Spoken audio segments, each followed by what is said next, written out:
You were all very good players. We are all very good players. You will beat Shelbyville. We will beat Shelbyville. You will give 110%. That's impossible. No one can give more than 100%. By definition, that is the most anyone can give.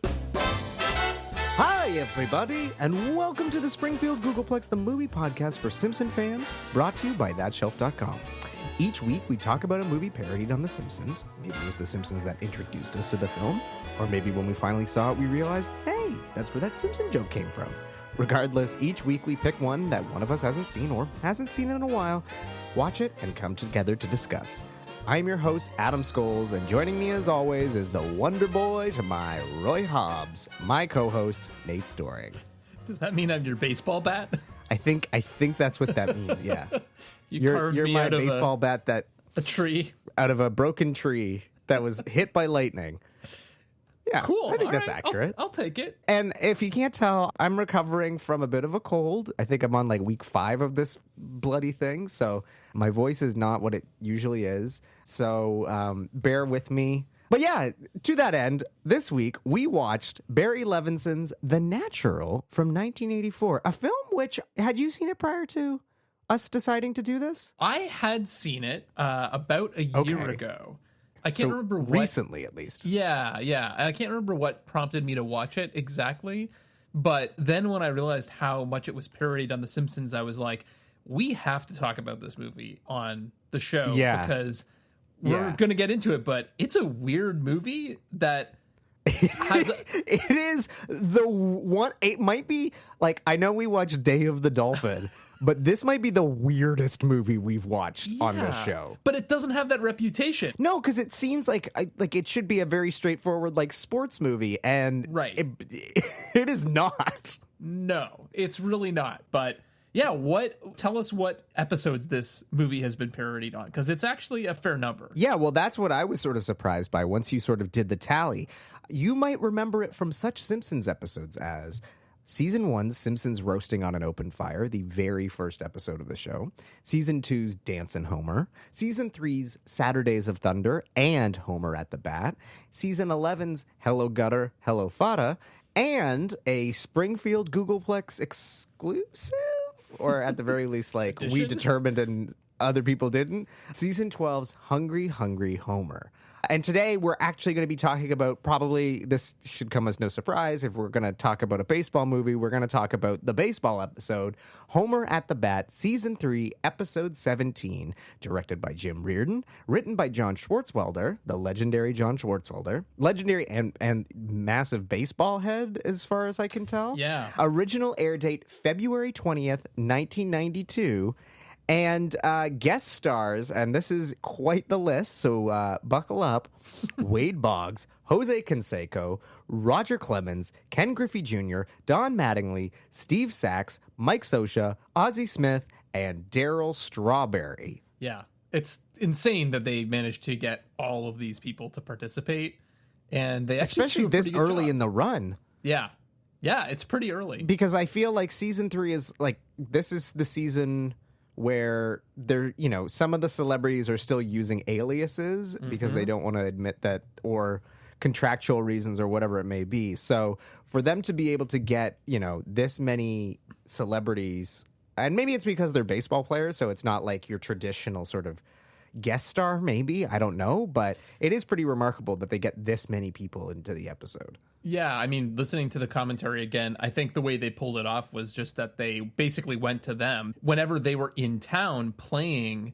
they would record it. So they recorded it over the course of like 6 months rather than like all in one session, just like in little bits and pieces, which is pretty crazy because there's one scene in this where they're getting hypnotized and they all have to say a line in unison. And that was all from separate recording sessions that they then had to layer together. So pretty crazy. Wow. Yeah. Well, I mean, we've sort of alluded to it in other episodes, but the unsung heroes of The Simpsons are the sound department, who do some pretty incredible stuff on this show. So kudos to them and their team.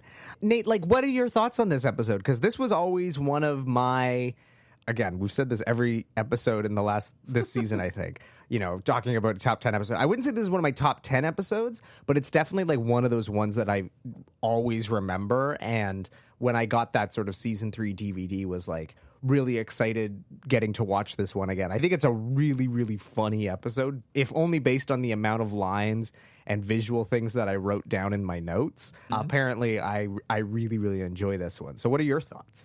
Yeah, I like this one a lot, and I think it's another one of those ones kind of like the Sherry Bobbins episode where it was pushing the show in a new direction in a certain way, and like, much like with that episode, Mike Reese was the one who was sort of like, I don't know, guys. Like, is this really like what we should be doing? And, Matt Groening's often also one of the folks who's kind of like, it's a little too wacky. Like, is this what the tone of the show is? Like, it's starting to kind of get away from the family sitcom roots of the show and going into a more zany direction. Like, in this episode, one of the baseball players ends up getting gigantism. One of them ends up falling down like a bottomless pit, right? Like stuff happens in this episode that just completely breaks the reality of the show. And that's, to me, what's so memorable about it. And also what's so funny about it. Yeah, and I think it's also, like, again, as you sort of alluded to, it's very early on in the run for them to start going in this sort of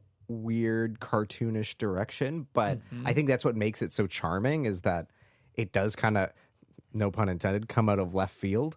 And yeah, thank you. But yeah, and as I said, it's got some like really, really funny classic style Simpsons jokes. Like, I wrote down one of when Homer's choking and they're like, hey, look at this. And there's a sign that's for the Heimlich maneuver. Right. And then they go, softball sign up. And it's like that classic Simpsons psych out of you think it's going to be one thing and it's another thing. Yeah. And I just like that, to me, is always one of my favorite kind of gags that they do. Yeah, no, totally. No, there are a lot of really good ones in here. One of my favorites was near the end. It's just like a random aside, but in the middle of the game, they like cut to the peanut vendor and he's just like throwing peanuts everywhere, like throwing them into the audience, onto the field, into the parking lot, and like hitting a car. Like, it's just one of those little details that I thought was hilarious. Speaking of hilarious little details, I love the super slow motion replay of Homer hitting the ball at one point. Yeah. And they talk about how that's incredibly difficult to animate, because it's not just like, with regular film, you just slow it down and you can like double the frames or whatever. But in animation, you literally have to physically draw all those extra sort of slow motion frames. So it's like, you're drawing double, triple, quadruple the amount of drawings as you normally would need to. Right. And it also just has that like great sound design of like, it's just, it's so good. And of course, much like the boxing episode that we covered, this is another one of those episodes that's sort of bringing together a bunch of different baseball parodies in this case. Right, of course. So we'll talk about the natural parts of it, but the other movie that it's parodying quite a bit is The Pride of the Yankees. There's a sort of travel montage in the middle of this episode that's taken from that movie. Actually, that's a kind of similar to the one in the boxing episode too, where you have the Raging Bull montage in the middle of that one. Yeah. Similar sort of idea. But yeah, and then, the natural references, there are a lot in this episode. I mean, the most obvious one is just that, Homer has this secret weapon, a special bat that he carved himself called Wonder Bat. Not that clever a riff on Wonder Boy, but no, pretty funny. The montage of him making the bat is really funny. Yeah, and the detail of him having like nails in the bat for some reason, because he's a terrible. And I believe that's when like Marge comes in and is like, Homie, come to bed. And then he continues to work on it in bed. And she's like, Homer, go back to the garage. I don't know if your Marge is better or worse when you're sick. Yeah, I don't know. I guess that sort of brings us to the baseball of it all. Like, Nate, do you know anything about baseball? Because I imagine like this is a very baseball heavy episode. Yes. And I have to admit, the only name that I knew was Ken Griffey Jr., and that was because of the Super Nintendo game. I know nothing about baseball, so I assume there's like clever baseball references, but I think so, probably. But yeah, I'm also not a huge baseball person. My grandma loved baseball. And so growing up, whenever we would go visit my grandma, I would often watch like the Blue Jays game. Because that was, she loved the Jays. That was like around the time when they were doing really well. So you had... Yeah. What the hell was that guy's name? Yeah, I know who you're talking about, and I just can't remember his name. You had McGuire. Yeah. And he was like hitting home runs like crazy and probably doing a lot of performance-enhancing drugs. But yeah, like it was around that time. So it was a very exciting time to be a Jays fan. And I watched it a bit that way. And went to a couple games in my childhood, but I don't follow baseball, and I definitely am not into it in the way that some people are, of like knowing all the lore and the history and the stats, and like there's you can go so deep on that sport, and that's not me. So I think for people who really love the game, this is probably a pretty fun episode. Yeah, totally. And of course, it does have a classic Simpsons. I would say it's more of a season 7 or 8 type joke, which is the Don Mattingly sideburns gag, which I think is absolutely hilarious.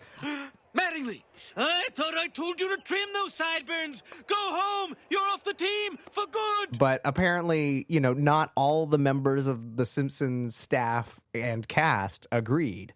Yeah, apparently Julie Kavner and Harry Shearer were like actually pissed off about this joke. And they were like, what does it mean? What does this joke mean? Why won't you tell us? And I think it's hilarious. It's kind of nonsensical, but it's funny. Still like him better than Steinbrenner. But it's just such a great image of him walking when he like comes on and just like is missing half of his hair and Burns loses it. It's so, and actually there's 2 other Burns moments that I have to mention. At one point when he's getting stressed, he says something to the effect of, Smithers, give me a brain massage. And me and my sister, for whatever reason, we always thought that was so funny. And we would say that to each other. Like when we were kids, we'd be like, Smithers, massage my brain. Yes, sir. The animation on that is great too. Just like and the sound design is so good. Yeah. And then the other is when Burns is throwing up all of his like secret signals. We'll have to put a GIF in the show notes because it's just like such great bizarre animation, but it's like weird dances almost. I just like, it makes me laugh every time. And I literally, as I was watching the episode, I filmed the brain massage section and then filmed that like him giving the signals and like texted them to my sister. And she like instantly was like, I haven't thought about this in probably 15 years, but like immediately started laughing out loud looking at this. So it's just like, it's funny how some of these like visual gags just stick in, even in the brains of like diehard fans like we are. They just like, what is the visual equivalent of an earworm? They just like get in there and they will stay there forever. And brainworm. If you can unlock them. Yeah, exactly. So Totally. The other thing that this episode gives us is, along with another one from this season, is the phrase, it's like there's a party in my mouth and everyone's invited, which apparently I like did some digging on this because I think I came across this and I was like, is this true? But apparently the first part of that phrase is from a Popeye's chicken advertisement, but the latter part, and everyone's invited, appears to be a Simpsons edition. Go figure. Interesting. And it's also maybe, this is me really speculating here, but it's not surprising in some ways that this is coming from a Swartzwelder script because he has a background in advertising. So like, I'm wondering if there's some kind of connection there of like, him knowing about this. Like, is he actually riffing on that Popeye's chicken advertisement? Or is it something that's just like lodged in his brain? Or did he reinvent it? Or did someone else in the room reinvent it? Like, who knows, right? Some of these things are probably lost to history, but it's just one of those things that like, that's a phrase that is everywhere. Like people use it all the time, and people who never watch The Simpsons use it all the time. And I don't think that they know that it's from this. So, well, it's also funny because I remember in the commentary they were talking about how Ken Griffey Jr. really was struggling with that line. He just like couldn't figure out how to do the delivery and was like being coached by, the director and being coached by his dad of like, he just couldn't quite figure out like how to put the emphasis on there's a party in my mouth and everyone's invited. It's just, and that is sort of the funny thing about, when they get these non-actor type guest stars, the acting ability can sometimes leave a lot to be desired. But again, I think they all do a pretty decent job, which reminds me of one of my favorite deliveries in the show of when they bring in all the ringers and Homer, goes up to one of them. I think it's Daryl Strawberry. Well, are you better than me? Well, I never met you, but yes. Yeah. It's like, but he just absolutely nails the delivery of it. Yeah. And again, you got to give them credit because they're baseball players. They're not actors. They all do a really, really good job on the show. For sure. Yeah. Great episode. This is also another fun fact about this episode. So we haven't really talked about this that much on the show, but the whole like Cosby versus The Simpsons thing, because Fox was airing the show against The Cosby Show. And The Cosby Show was like the #1 show in America on its night.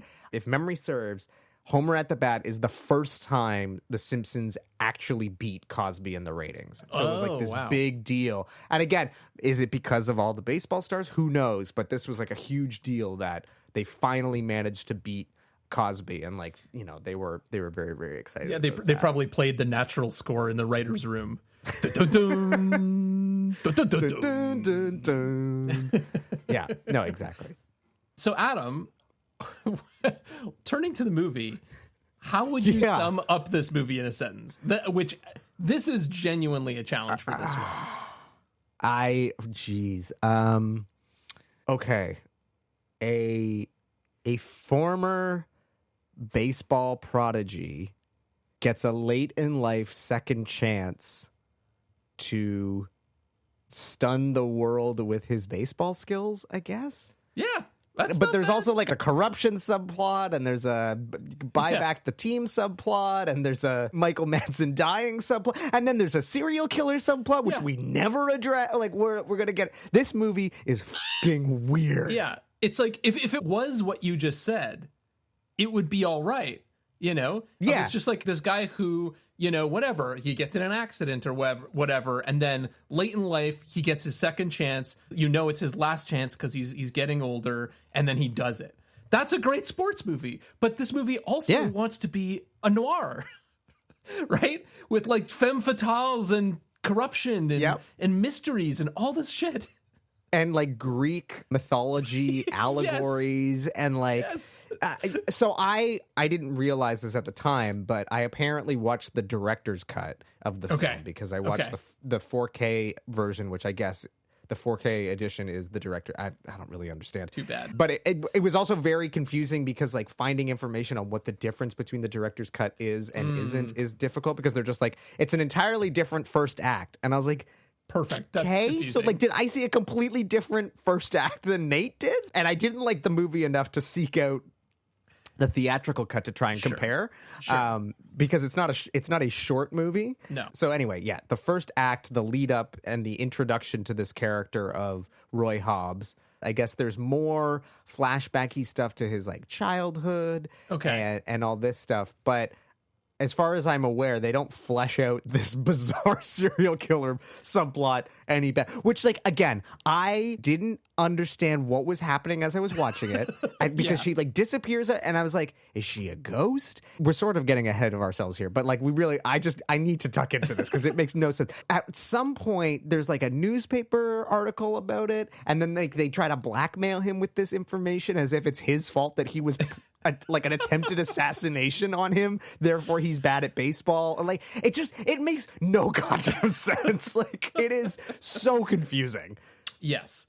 Now I did some reading, and apparently like it's maybe partially based on a true story. Now you really are jumping ahead. So let's now I am jumping ahead. Okay, let's step back. Fair enough. I mean. Yes, everything you said is true, and I also had a similar experience with this movie, especially the first time, because now I've seen it twice. The first time I watched it, I was like, what the hell is going on in this movie, and why is it trying to be so many things at once? I was a little worried that I was like, am I just like did I miss something? Was I not paying attention? Did I like check my phone at an inopportune movement? And then I was like, as I'm watching, I'm like, this movie is fucking weird. Like, what is happening?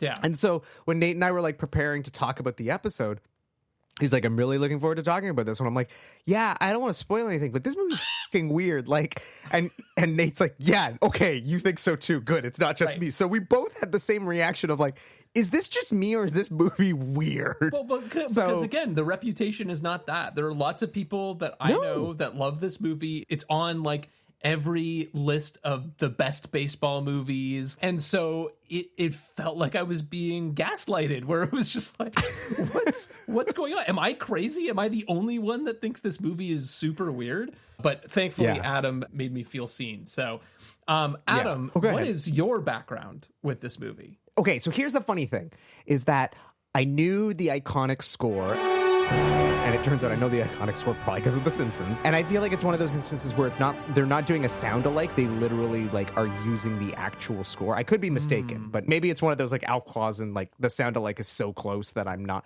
But whenever there's like a intense, exciting sports moment in the show, they use either the score or the sound alike to the score. So like that was in my head. Yep. And then the other weird thing is that I had seen the sort of like iconic ending of the exploding lights somewhere. And I was like, oh, this must have been, because my immediate first thought whenever it's one of these movies where I'm like, I've never seen it before, but I've seen scenes from it. I'm like, oh, it must have been one of the AFI specials.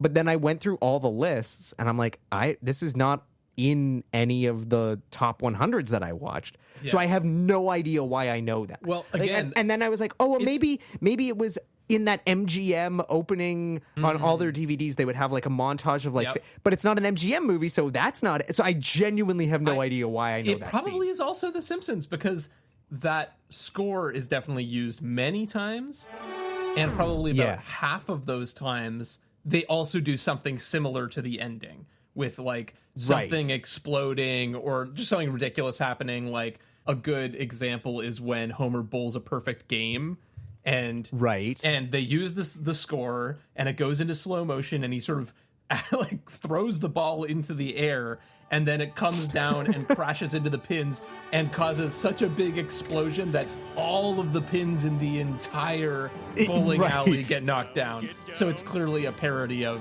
not just that scene, but sort of the tone of this movie, which we'll get into. But like that, you know, Roy Hobbs is like the most ridiculously good baseball player ever. And he's good at every part of the game. So anyway, it may be that you just have seen it on The Simpsons, or it just feels super familiar because of the way they parodied it so many times. Oh, this is the greatest day of my life! Ow! It is very bizarre that it's like one of these like iconic, because it is an iconic moment and certainly a very memorable moment, but it's just I couldn't place how I knew this thing. But that's it. That was my only knowledge of it, and like I knew literally nothing else. I knew it was like a baseball movie, and so it was one of those things of like watching it, I was like, oh, okay. Like, you know, the cast is outstanding. So I was like, oh, I think like maybe I'm really going to enjoy this. Admittedly, I don't, you know, we sort of talked about the things we like and dislike on the show. I'm not a big sports movies guy because I don't really care about sports. And I'm not a big war movies guy. So like this was just never really going to, unless we were studying it in film class, you know, I'm probably not going to rush to check it out. You know, I saw Field of Dreams because we studied it in grade 11 film class. Sure. And, you know, like all of those sort of iconic sports movies like Friday Night Lights or Varsity Blues or Bull Durham or that other Kevin Costner baseball movie. Or like, I don't know any of these. Rudy, I think we watched in like grade 7 gym class on a day when my gym teacher didn't feel like teaching, but it's not a genre that appeals to me. So like, I never would have seeked this out. As much as I like Robert Redford, but. Well, see, that was, I think, my connection point was, I think we watched this movie because we watched a couple Robert Redford movies, and I was like, man, you know, Robert Redford's kind of like a blind spot for me. Like, he's this really important figure in Hollywood, but like, I actually hadn't seen a lot of his movies. And so, you know, I think we watched All the President's Men, and then... Great movie. And then I think we watched 3 Days of the Condor. Yep, 3 Days of the Condor. Yep. Which was kind of fine. It's so funny that I can't remember which of the Captain America movies, but like the one that is basically a 70s spy thriller. And Robert Redford is in. They're like, oh, it's all these like 3 Days of the Condor homages. So like I seeked it out because of that, and I was like, oh, it's just like one of those sort of generic 70s spy thrillers. But Yeah. He's decent in it, I guess. Yeah, sure. At the height of his power, basically. We watched The Sting. You've seen this. Yeah, I was going to say The Sting. And have you seen Butch Cassidy? Because that's definitely right up your alley. Yeah, that one I saw a while ago. I think we might have rewatched that as well around the time we were watching all of these. Right. So eventually I found my way to The Natural, I guess. Again, like when you look it up online, it has a good reputation. So I gave it a shot and was just like, and you were surprised. What? What the hell is this thing? Yeah. Well, and on that note, why don't we read what the VHS says this movie is about? Yeah, okay. Okay. So this is taken from a CBS/Fox VHS release. Okay, so Fox. So maybe there is something to that's why they were able to use the music. And I couldn't exactly track down which was which. I believe this is from a European home video release. But it had a better written synopsis than the U.S. home video release, so I went with that one. But here's the official CBS Fox VHS plot synopsis of The Natural. From an age of innocence comes a hero for today. Each one of those words is capitalized, by the way. Robert Redford again weaves the magic that enthralls us all from start to finish and inspires our endeavors towards our long-forgotten goals. A young man, Roy Hobbs, wonderfully played by Robert Redford. That's not me editorializing, that's on the box art. A young man's chance to star as a major baseball player is shattered by a bizarre twist of fate. Years pass, and an older Hobbs mysteriously reappears as a rookie for the New York Knights. Striving against doubt and physical pain, he attempts to regain the extraordinary natural, they put an emphasis on it, talent of his youth. You'll applaud his courage and revel in his triumph. Wow. So again, they're keeping this hella generic and not getting into any of the insanity of this movie. Yeah, a bizarre twist of fate, as in a serial killer. An unexplained serial killer. So before we get into the fact that this is basically Chinatown with baseball, Nate, how did this movie come about? Yeah. So this movie is based on a book by a guy named Bernard Malamud. I'm not sure. It is called The Natural, and it sort of blends together a bunch of true stories from baseball history into like the way I've heard it described is kind of like an American myth about baseball, right? So that's which makes sense when you see the movie. Like it's got that vibe, but it is also confusing. So just some of the true things that this is pulling from. So the bat, right? This famous bat that the main character has that he made himself. Shoeless Joe Jackson had a famous bat named Black Betsy, which was made for him by a fan. So it's like that's kind of, that's kind of in there. Right. The 1919 Black Sox scandal, which was basically the situation where the White Sox were accused of throwing the World Series by collaborating with bettors. So that's I feel like I've heard about that. Yeah. It was a huge deal. That's kind of in this movie. The story of Eddie Whitekiss, who was a first baseman for the Phillies. He was shot by a female stalker in 1949 and came back to play in the 1950 season as part of the Phillies team that won the pennant. So that's that's a true story. But it wasn't some random person. This was someone who had been stalking him for a long time. And then basically he was traded to the Phillies and that triggered her to attack him. Interesting. Okay. And also I think it's one of the early examples of a celebrity stalker too in history. So that's kind of yeah. And then, of course, there's also lots of other mythological symbolism in both the book and the movie, particularly the Arthurian legend of Percival and the Fisher King. That's like a big thing in here, which again, I'm not super familiar with this. This is just what I found in my research. So it's kind of weaving all these things together. And the book was then adapted by Roger Town into a script for these two guys who were television commercial producers who just got interested in doing this, basically. Malcolm Kahn and Robert Bean. And you know who Roger Town is, right? Roger Town is the brother of Robert Town, who wrote Chinatown.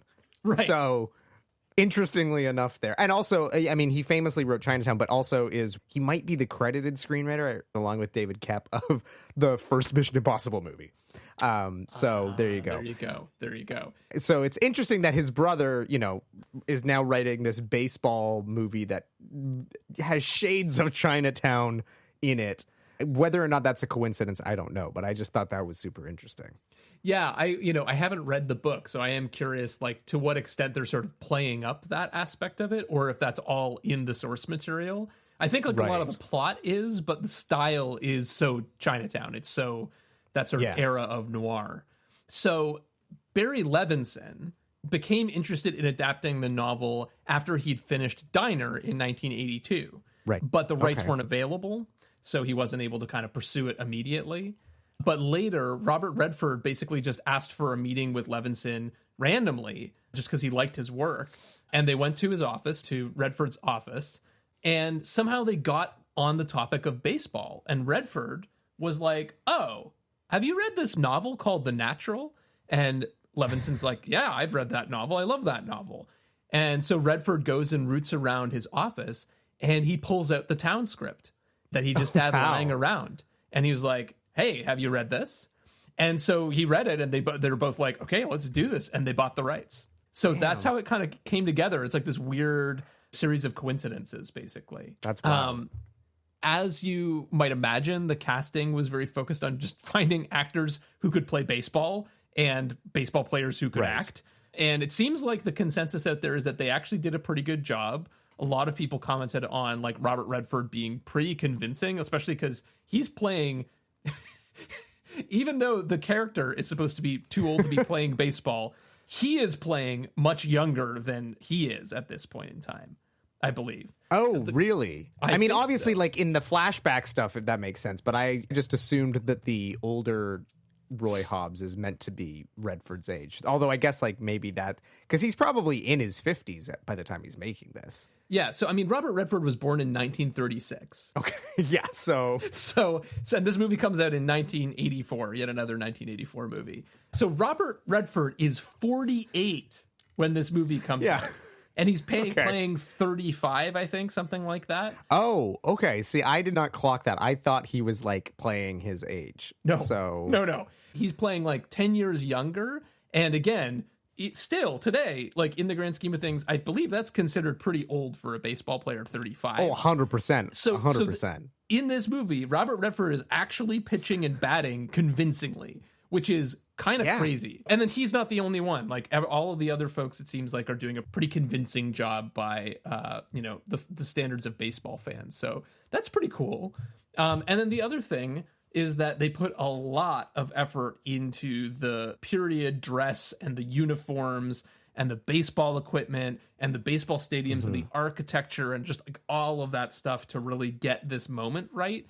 And again, like, if you're a huge fan of baseball history, you probably are really going to appreciate that too. Just that attention to detail around the look and feel of this movie. So I think that's probably part of why this movie has so much love out there, is just the authenticity of the way they play the game and then the look and feel of it as well.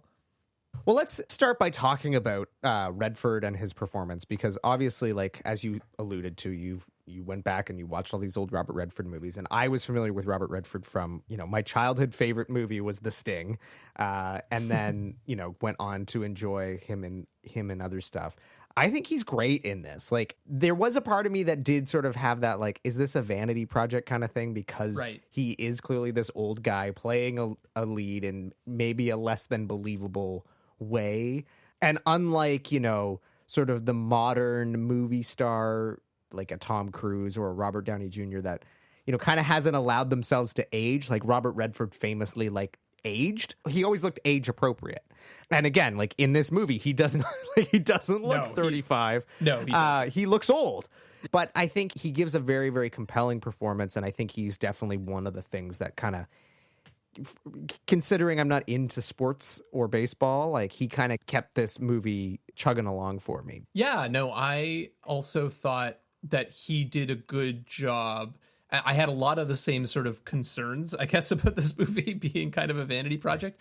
I'll get into it later. I don't think that his acting or his presence is the reason why I have some qualms about the movie. I think that's really more in the script and other things.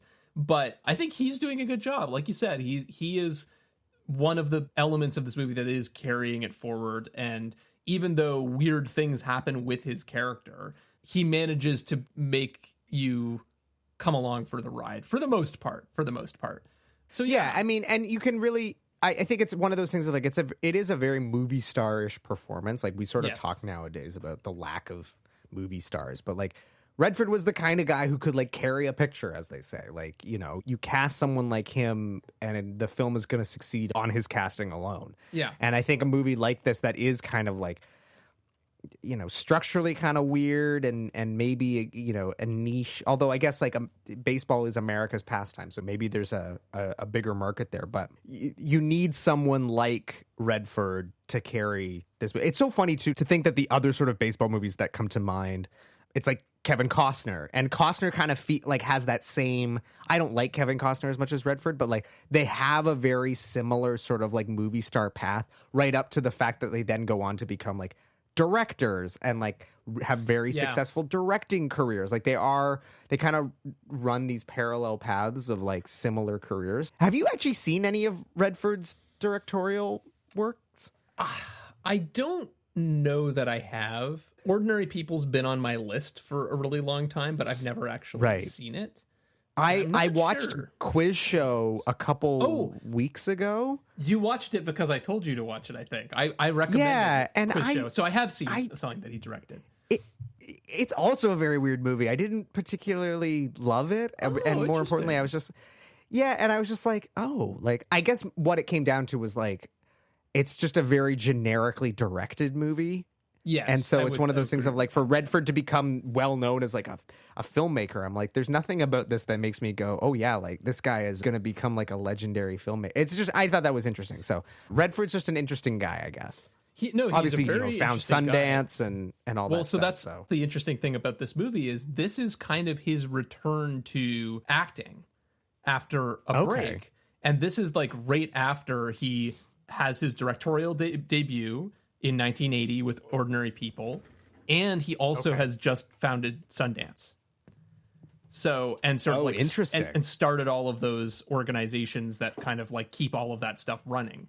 And so this is kind of like his return to actually being on screen. And I think, you know, some of the reviews were a little bit like, oh, I don't know, he feels a little creaky, like, can he still do this, and blah blah blah blah. Right. That was not really my read on his performance, but I think that probably all the things that were happening around him were probably influencing the way that people saw him. Maybe there was a little bit of Robert Redford fatigue even out there. It sounds like he was taking up a lot of space. I also want to talk about Glenn Close, because she's probably the other biggest name in this movie. Yeah. But it's so funny. I would say that Glenn Close is kind of one of these weird characters of like, I know her name and I know her face and I know that she's like a famous actor. But as I was watching this, I was like going through her filmography and I'm like, I don't know that I've seen a single Glenn Close movie. Really? And it turns out I have. Well, I've seen 101 Dalmatians, which she is actually quite good in. Sure. But yeah, no, I was just like, for how legendary she is, I don't really know of any Glenn Close performances. Like that's what's so interesting to me. Like I think I best know her as playing Norma Desmond in Sunset Boulevard, the musical, on I don't think it ever came to Broadway, but in certainly in L.A. I guess is where she did, and maybe in the West End too. Oh no, and you know what? I do know her from Fatal Attraction, of course. How can I forget the classic Michael Douglas sex thriller Fatal Attraction? But yeah, she's just like one of these actors that just has kind of been around forever, but weirdly somehow I've barely seen her in anything. Yeah, but I know exactly who she is. Sure. No, so I mean, before this, like the two big roles that she did are The World According to Garp, which I have not seen, and The Big Chill, which I definitely have seen several times. One of my parents' favorite movies that I have never actually sat down to watch. That checks out. I think it's a big boomer classic because it kind of it sure is. It just expresses the sort of like, oh, we're getting older, we were so radical in our youth, and now we all have jobs. And it's of course like it's very much like white middle class people. You know? Yeah. So anyway, I enjoy that movie for what it is. I think it's presented as almost like a universal experience, and it's really actually a very specific experience. But it's a decent movie, and she's in that. She's part of the ensemble, very good in that. But like this movie is like right in the middle between The Big Chill, 1983, and then Jagged Edge in 1985, which is her first sex thriller, basically. Okay. And then Fatal Attraction is 1987. So it's like she's just about to start this new phase of her career, and that'll like carry her through to the end of the 80s at least. And like I think those are probably her most recognizable roles and what she becomes pretty associated with. But this is like really playing more off of that Big Chill sort of vibe of friendly, likable girl next door sort of vibe. And yet she's kind of unmemorable. I would agree. I don't know. Like, again, I don't know that that's her exactly. I think that's the No, I don't think so either. But like, it's just her character is apparently very important to the plot. But like, boy, they sure don't like give her much to work with. Which I guess is maybe like, you know, par for the course at the time. But like, Kim Basinger has a hell of a lot more to do than she does. Yeah. But like, right. Yeah, I mean, just to give a little background on who she is. So she's like Roy Hobbs's childhood sweetheart. At the beginning of the movie, we start with Roy Hobbs and her, I think it may be in the very early scenes, right? Or at least in the version I watched. He's getting ready to go try out for the Cubs in Chicago. And they're sort of saying goodbye and all this sort of stuff. Of course, it's all in silhouette because they're playing much younger than they ought to be, probably. yeah. But that's sort of our introduction to her. And then he leaves, and then we don't see her for a while. And then later in the movie, once he's playing for the Knights and like making the news and everything, she recognizes him in the news and is like, oh, that's like Roy. And they kind of reconnect. But yeah, you're right. I mean, she doesn't. I think that she's meant to contrast the two other women that Roy Hobbs has a relationship with in this movie. Three women, which again kind of gets at maybe some of my issues with this movie. He's like the perfect baseball player who has three girlfriends. But yeah, like she's meant to be sort of the safe, mature woman that he's meant to settle down with, basically. Yeah, and that's somewhat, kind of it. Somewhat matronly, at least compared to Kim Basinger. So yeah, it's a shame because I again, for her being such a talented actor, you know, they sort of say like, how has Glenn Close never won an Oscar? Like she keeps trying, she keeps trying, and she's so deserving. She's such a talented actor. It's like she really gets like the short end of the stick in this movie. But then there's a couple other cast members that we should probably just mention at this early stage. You got Joe Don Baker as the Whammer, and the whole sort of first section, I'm like, who is that guy? What do I know him from? What do I know him from? What do I know him from? Do you know what I know him from, Nate? No idea. GoldenEye. He plays James Bond's like American attaché in Russia who calls him like Jimmy. He's like, come on, Jimbo. And I think he then shows up again, maybe briefly in Tomorrow Never Dies. But it's one of those weird James Bond. We've recast someone we've cast before because he plays a villain in one of the Timothy Dalton movies. So he's like, they bring the actor back playing a completely different role and just like nobody talks about it. But yeah, that's what I know him from, is from GoldenEye. And I was as soon as it clicked, I was like, that's all I could think about was like, oh, it's what is his name? He plays Brad Whitaker in The Living Daylights starring Timothy Dalton. That's the bad guy. And then Jack Wade, a real CIA agent name, Jack Wade. So sounds like Jack Weed. Yeah, well, you know. So Joe Don Baker. And then Barbara Hershey plays Harriet Bird. And Barbara Hershey, I know, she was in like one of the early Scorsese movies. Oh, was she? Okay. I mean, I didn't really, like, nothing jumped out at me in her filmography, or Joe Don Baker's, really. I mean, I didn't do as much research on them, but because they're only in this for like 12 minutes or something. Yeah. But you know, the other thing I know Barbara Hershey from, she plays Natalie Portman's crazy mom in Black Swan. Oh, did you ever see a movie I've only seen once. Yeah.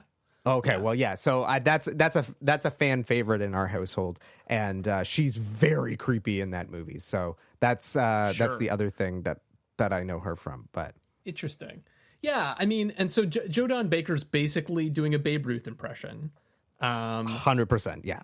I really enjoyed it, and I was bummed he wasn't in the rest of the movie because like he's like a compelling screen presence and like some good comic relief, and but that's the thing. Yeah, is, like, it was this first chunk of the movie, right? Because there's basically 2 acts to this movie, which we're building up to, but he's in this first act, and then he never comes back. There's never any mention of him. No callbacks. Nope. You don't even see him in a newspaper. Like, because like, again, this is all about the rise of this baseball player. And I know this was like years earlier, but like, he's never in the stands. You never hear about him retiring, like nothing. It's just, he's just gone. Yeah. And it's similarly, very bizarre. Right. And then so similarly, Harriet Bird, basically she's yet another love interest. And basically you get the impression that she's kind of interested in the Whammer. But then the Whammer and Roy Hobbs get into this sort of competition. Roy Hobbs is going to pitch against the Whammer and try to strike him out. Roy Hobbs, of course, strikes him out because he's Jesus. And Harriet Baseball Bird... Jesus. Yeah, baseball Jesus. And Harriet Bird is like, oh, all right, well, who cares about the Whammer? There's a new guy in town. So she's sort of has the hots for him, and they talk on the train. This is like, minutes after he's left Glenn Close, by the way. Yeah. You think that they're maybe going to hook up. And when they get to Chicago, they're in a hotel, and she invites him into her room, and she shoots him. Like right in the gut. Yeah, okay, but hold on. We're backing up a little bit. She doesn't just shoot him. She pulls down like a mourner's veil in front of her face. She's dressed all in black as to symbolize death, then randomly shoots him, and then he falls on the ground, and then they cut back, and it's just like the window, she's gone. Unexplained. There's an open window and you see the curtains. Like I at that point I literally am like I genuinely have no idea what the hell just happened. Like was he actually shot? Did he shoot himself? What happened to the lady? What's going on? None of this makes any sense. Because then the movie flash forwards 30 years or whatever, however many years it is. But still. Yeah. Okay. Still. It's then like kind of explained later in the film that she was this serial killer that was going around killing the best. They do foreshadow it because, like, do they? They do. On the train, there's this journalist character who we'll talk about more later. You're right. Played by Robert Duvall. And played by Robert Duvall, and he's talking to the Whammer, I think, and being like, "Oh, serial killers on the loose." But it's like, that's not writing. Like that's just so lazy. So I don't love that. But there's no implication in her actions that she's said serial killer. Again, I don't even remember them actually revealing it. I only know this because I had to look it up when I was reading the plot synopsis, and it explained that she was a serial killer who was killing the best of like various sports. And that's when he beats the Whammer. She was going to kill the Whammer. Yes. But then she's like, "Oh, are you the best?" And he says, "Yeah, I'm the best." And that's why she shoots him. Yes. But like, none of this is well explained. No. And so what we learn later in the film is that she actually then jumped to her death, and so that's why she disappeared. But that also doesn't make any sense. What? Because she's a serial killer. Why is and there's a pattern of like she's killing all these people. So why did she kill herself? And also the other thing that's confusing, of course, is that like there's also this whole mob plot going on. So like for a long time I was like, did someone kill her? Or like was she hired by the mob? Or like, the thing is, it's presented as though it should be mysterious and you should be like, oh wow, what happened? But it's not mysterious, it's confusing. Like that's the difference. Well, and that's the thing. Eventually, we're jumping ahead a little bit, but eventually, like Robert Duvall is going to use this information to blackmail Robert Redford, Roy Hobbs, right? Because the implication is that, like, maybe he killed her. I think is maybe the thing. Maybe he killed her, but like he was shot and left for dead. He's like, it's gonna look really bad if they find out that the same day you were shot in a hotel room, she was found dead on the ground outside the hotel room. And I was like, why would that look bad? Like.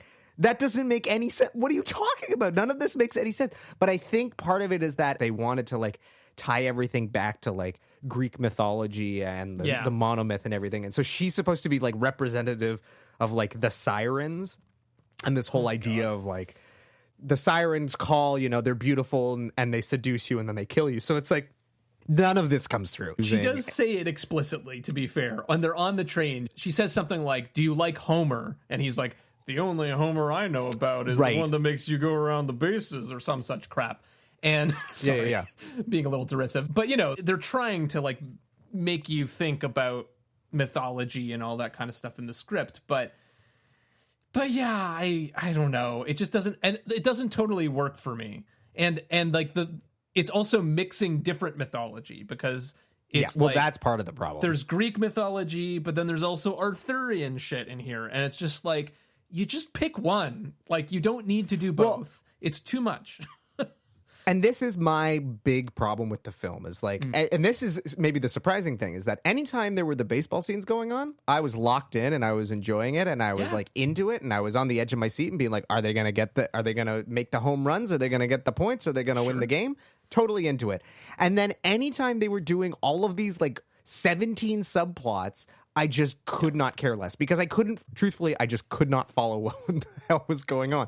And I think for a film that essentially should have a very straightforward narrative, this is one of the most convoluted plots, I think, of all the films we've watched in this show. This is easily the most convoluted film of all of them. Which makes no sense because it's the fucking Natural. It's a movie about a baseball player. It should not be this confusing. It's at least as convoluted as Day of the Dolphin. It's like on par. It actually makes Day of the Dolphin is that's a straightforward narrative. I mean, it's a bonkers narrative, but like it's a very clear cut. I don't think so, man. They want to kill the president. But there's like this whole thing about like the foundation and why do they want to do it? And, true. And they're also training dolphins to do it. So it's pretty convoluted. Okay. I would say it's on par with like You Only Live Twice levels of convolution of like, but that's a James Bond movie. Right. Like that's supposed to be a convoluted plot where none of it matters. Whereas like this. Yeah, because they're trying to get you from set piece to set piece and this is not. No, it's just, anyway.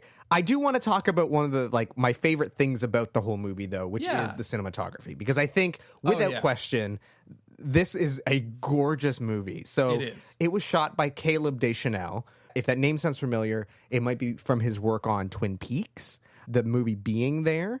He shot Billy Friedkin's The Hunted, which, Nate, I'm pretty sure you and I went and saw in theaters in grade 9. Yes, with another Nate.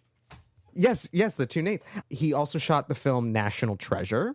He shot the quote-unquote live-action but fully animated The Lion King. So I'm not really sure how he's the cinematographer there, but okay, sure, we'll let that fly. He was Oscar-nominated for his work on The Right Stuff, Fly Away Home, The Patriot, The Passion of the Christ, Never Look Away, and this film, The Natural.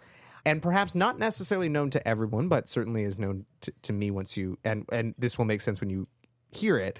He is the father of new girl Zoe Deschanel and Bones herself, Emily Deschanel. They are the two Deschanel sisters are Caleb's daughters. There you go. And then the other thing that I thought was really interesting is he did additional photography uncredited on THX 1138, the George Lucas sci-fi movie that he made before Star Wars.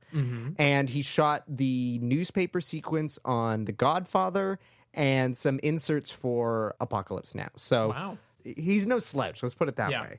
I would say of that list that you just gave us, this might be the best looking movie on that list. It's competitive. It's a really good looking movie, partly because it is kind of stylized. It is very like playing up the sort of noir vibes when it's trying to do the story stuff.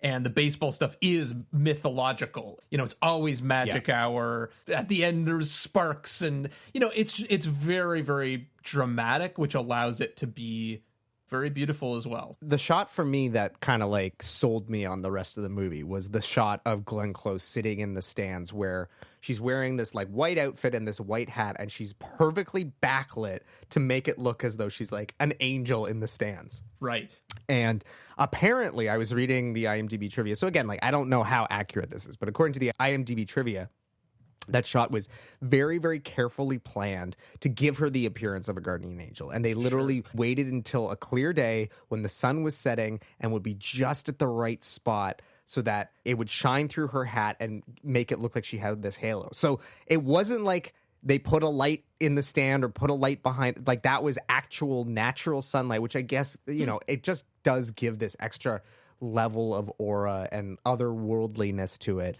Sure. I mean, it's such a gorgeous, gorgeous shot. Well, and of course, this moment with Glenn Close is also parodied on The Simpsons. I believe it's Saturdays of Thunder, when Bart is making his downhill racer and Homer stands up in the stands and has sort of that halo of light around him and everything and encourages him. There you go. It's funny that he worked on The Godfather, because I felt that the judge, and we haven't even talked about the judge, but all of the scenes in the judge's office were very reminiscent of Don Corleone's office in The Godfather, right down to like the blinds, the slits of light, and then also just like the oppressive darkness, because for whatever reason the judge says he likes to like sit in the dark. Well, so like I feel like that has to be a reference, but yeah, quite possibly. And yeah, I mean, I think the whole thing with him is that, you know, it's like, well, Robert Redford likes to be out in the light where everything is true and honest and good. It's very on the nose of like the judge likes to be hidden and behind the scenes and blah, blah, blah. But the other interesting thing about the judge's office is that this is actually the first reference to this movie on The Simpsons. Is his office was the inspiration for the original design of Mr. Burns' office. Oh, that totally tracks. Yeah. Because the big window behind him. Yep. Big interesting. Yeah. And the most distinctive thing that really like clinches it is that they both have stuffed polar bears in their office. I was going to say, and I'm pretty sure he has a stuffed bear, doesn't he? Yep. Yeah. Okay. Yep. So interesting. That is the sort of like most distinctive thing that I think has carried through, because like the first appearances of Burns's office are quite different than what you probably think of his office looking like, because it's evolved over time. But apparently the design was like partly inspired by the judge's office in The Natural. Go figure. Interesting. Pretty obscure reference. The other thing I want to talk about that I love was the score. And we've sort of alluded to it, the fact that The Simpsons sort of like ripped it off. It is incredibly memorable. And the craziest thing to me about it is that it's Randy Newman. Like, it is. I don't know if it's just. I think of Randy Newman as a songwriter, and I think of like he scored, Toy Story. You know, Toy Story. Yeah, like everybody. Like we're of a generation where when you hear Randy Newman, you think of You Got a Friend in Me. Yeah. But he did have a career as a like film score, and it's really, really good. It's that theme that they use for the triumph of baseball or whatever you want to call it.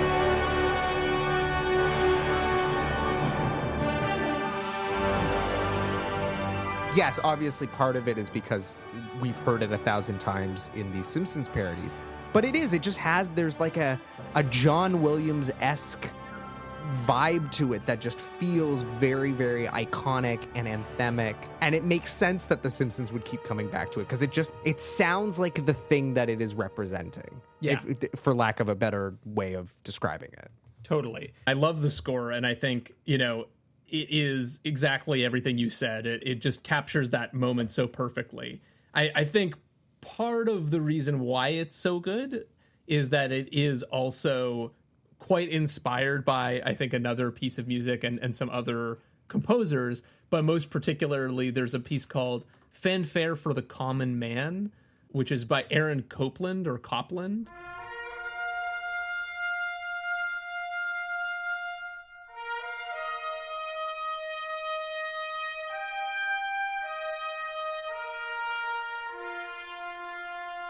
But it sounds almost exactly like this score. So, like, it is definitely taking inspiration from other places, but it really works in this movie. It really, really works. Absolutely. The Simpsons has also made very, very good use of it. So just to, like, pull out a couple moments that it actually has been used. It was used in Dancin' Homer, when Homer's dancing sort of inspires McCluskey to hit a home run. It's used in Saturdays of Thunder. There's a sort of setup scene before the race where you get a little montage of them getting ready for the race, which is also taken directly out of this movie, and you get a little slice of that score there. Of course, you get it in Homer at the bat, or I think actually pretty early in that episode when it turns out that Homer's pretty good at baseball. There's even maybe a scene where the stadium lights explode and everything, and he runs around the base and all that stuff. Hello Gutter, Hello Fodder. He bowls a perfect 300 game. And of course, that whole scene is also based on this, and you get the song there. And then the one that I didn't know until recently, and is not on any of the trivia that I could find, is in Hungry Hungry Homer. When Homer finally breaks his fast and eats the hot dog, you also get the score from this movie with a really nice little moment there. So they have used this score a lot on The Simpsons, and it's because it communicates so much. All you need to hear is just a little snippet of it, and you get it, you know? Even if you've never seen the movie, you get it. And it's so funny because ever since watching this, the score plays in my head, and I go, da-na-na, da-na-na. I then immediately start going, da-na-na, da-da-da-da. I start singing the West Wing theme. So there you go. Like, I think it's also reverberated into other popular culture because the West Wing theme is one of my favorite television theme songs from one of my favorite television shows. Well, yes, I mean, Superman also has again, John Williams. Like, it is a very Williams-esque sort of score. All credit and my apologies to Mr. Newman, because I never would have thought this was something that the guy who wrote "You Got a Friend in Me" would be capable of. True. Or short Man's people, got range. I guess. The man has range. Well, why don't we jump 12 years ahead? Yeah, okay. and talk about the second act of this movie, where our friend Roy Hobbs comes back from the dead, basically, as a 35-year-old man who still wants to play baseball. And we get kind of a completely different cast of characters and a completely new plot, right? I mean, it's almost like a separate movie. Like, you could almost just start here in a lot of ways. Oh, totally. And then you just really like explain all the other stuff in flashback or something. And this is why I'm so curious what the difference is between the theatrical cut and the director's cut, because like, does the director's cut better justify that entire bizarre first act? Maybe, but like, I don't really... certainly I didn't feel that way. But yes, you do get a who's of America's finest character actors, including, and I'm just going to rattle off a bunch of these names here. Please. We've got Wilford Brimley as Pop Fisher, Richard Farnsworth as Red Blow, Michael Madsen as Bump Bailey. These all sound like John Swartzwelder names. Kim Basinger as Memo Paris, Robert Prosky as The Judge, and Darren McGavin, a.k.a. the old man from A Christmas Story himself, as Gus Sands in an uncredited performance, believe it or not. I guess he like came very late in the game, and there was like a whole crediting thing, and they were going to give him a with, and he wanted an and so in the end he didn't take anything. But yeah, it really is just like a who's who of 90s character actors. Yeah, absolutely. And again, it's a good cast. Like, they all do a pretty good job, I would say. Particularly, I love like Pop Fisher and Red Blow. They're both great. They have a great dynamic together. Michael Madsen is just kind of doing his Michael Madsen thing. For me, he's the weirdest outlier. And part of this is because he's in the film for so little time. But I was like, where does this land in the Michael Madsen of it? Because we talked about him in Thelma and Louise, and he's great in Thelma and Louise, and he's great in Reservoir Dogs. But like, I guess this is pretty early in his career. It is, yeah. It's so interesting because I was thinking the same thing. Like, where does this fall for him? And so he was mostly a TV guy until the 90s. Okay. And so before this on film, he had done Against All Hope in 1982. He was in War Games as well the year before this. So that's a fairly big movie. And I'm guessing this is the connection to Barry Levinson. He was in the TV movie / pilot of Diner. So Diner was, of course, the Barry Levinson movie, but it seems like they were trying to turn it into a TV series, and Michael Madsen played a role in the pilot for that. So that's probably how he like ends up in this movie, would be my guess. But then, of course, like later he goes on to have this run of like The Doors, Thelma and Louise, and Reservoir Dogs in the early 90s that I feel like kind of solidifies him as like a film guy. As we talked about in the Thelma and Louise episode, he really becomes a Quentin Tarantino guy, basically. Yeah. But yeah, he's in this. He is kind of the outlier. But again, I think it's a script problem. This character does not need to exist, right? It's like, just cut it. It just doesn't need to be there. Let's talk about Bump Bailey for a second.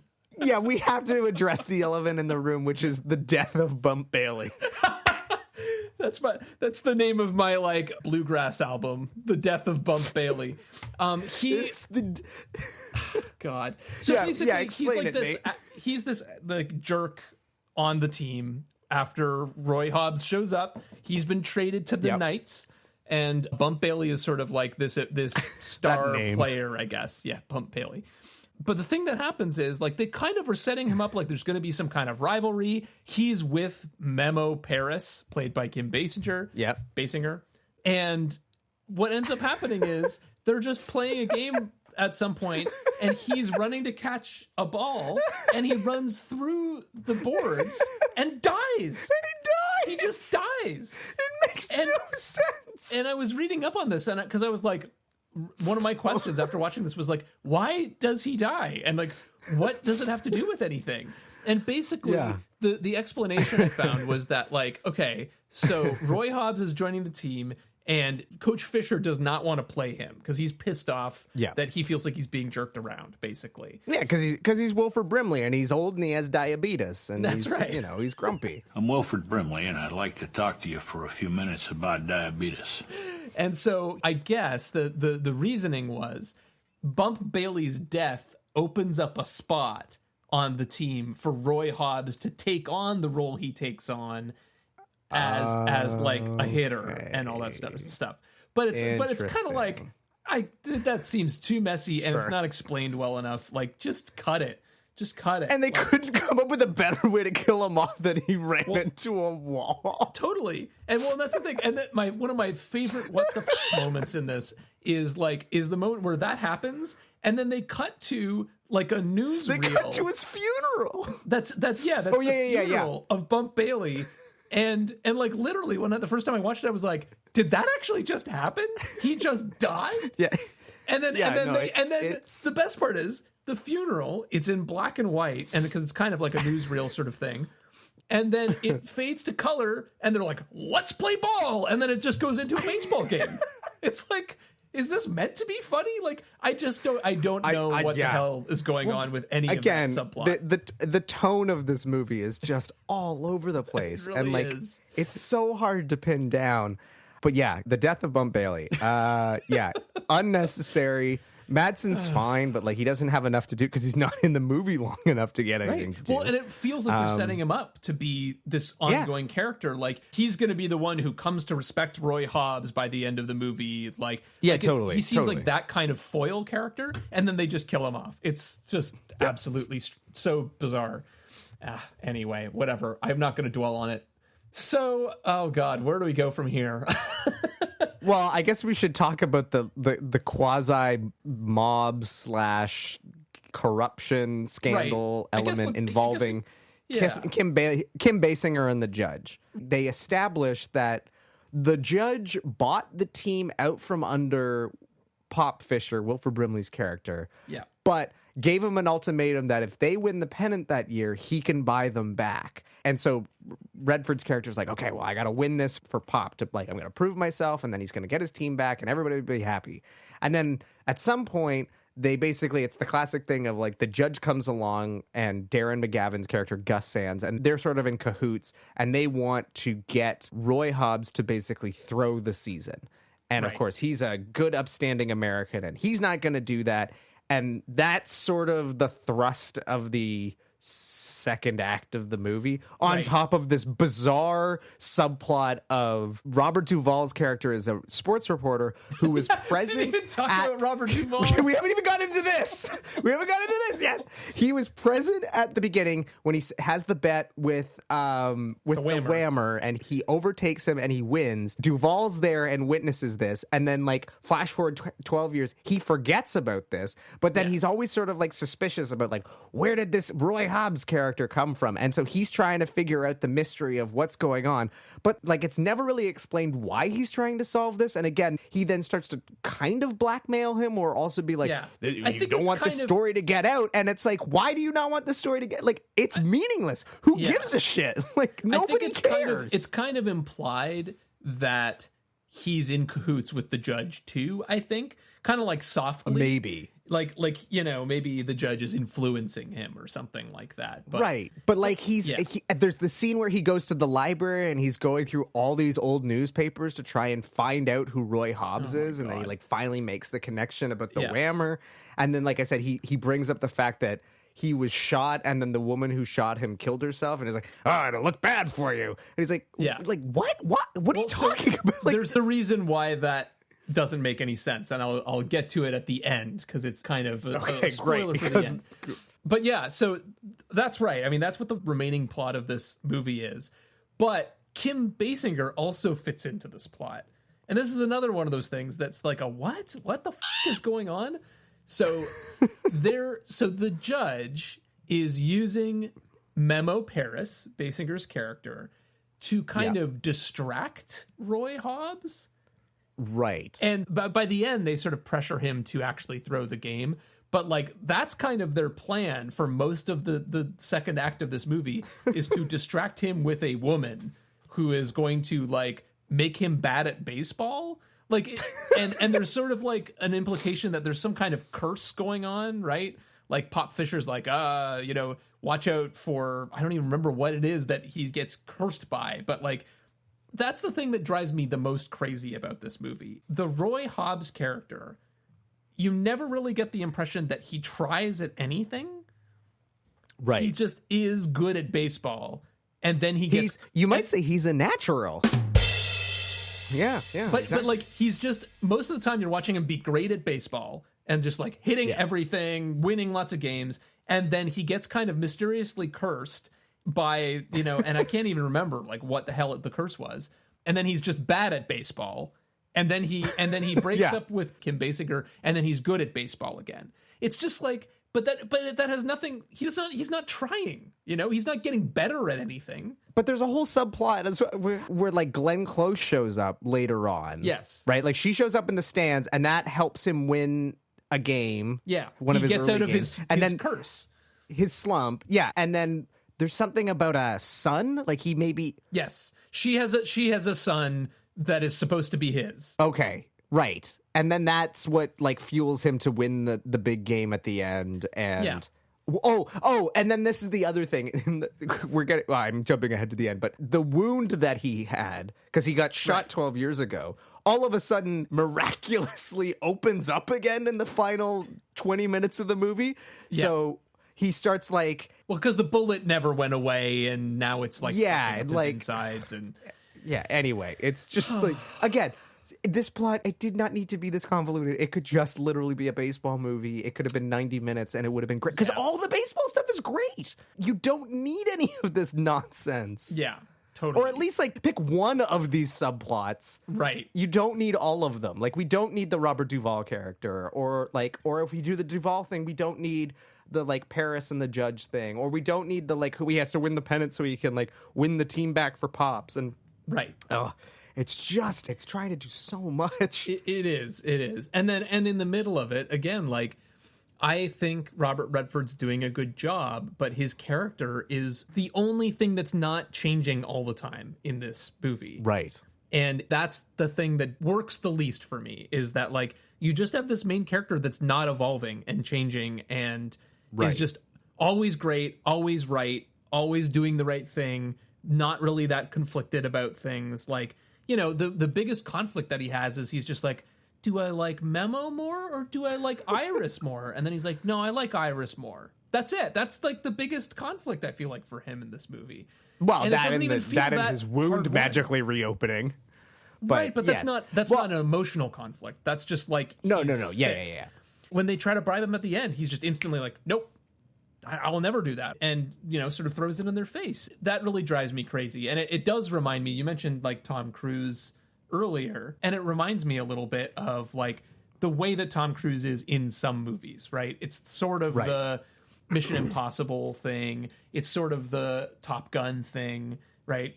But I feel like what's happened is that like he's done a really great job of finding ways of playing off of that are funny or they're clever, right? The classic example that I love because I love this movie is Mission Impossible Ghost Protocol. Yep. Right. Brad Bird tapped into the craziness, the intensity of Tom Cruise's perfection. He's perfect because he's just like more intense than everyone else. And that's such a perfect articulation of Tom Cruise's sort of star status. And I think he's done a good job with that too in like Maverick as well, where it's like they really play his perfection for comedic purposes, right? It's like the only conflict he runs into is he's so awesome and people don't see how awesome he is, right? And then he proves how awesome he is, and he was right all along. And like that's the whole thing.